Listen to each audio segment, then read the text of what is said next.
Tiada kata seindah zikir, tiada bulan semulia Ramadan. Bulan yang menghadirkan cahaya, harapan dan ampunan.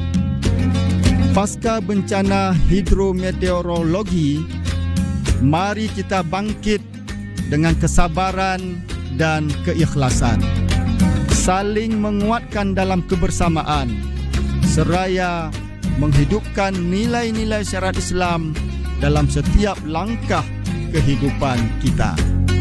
Marhaban ya Ramadan. Saya Zahrul Fajri SAGMH atas nama pemerintah Aceh, Kepala Dinas Syariat Islam bersama seluruh jajaran mengucapkan selamat menunaikan ibadah puasa Ramadan 1447 Hijriah 2026 Miladiah.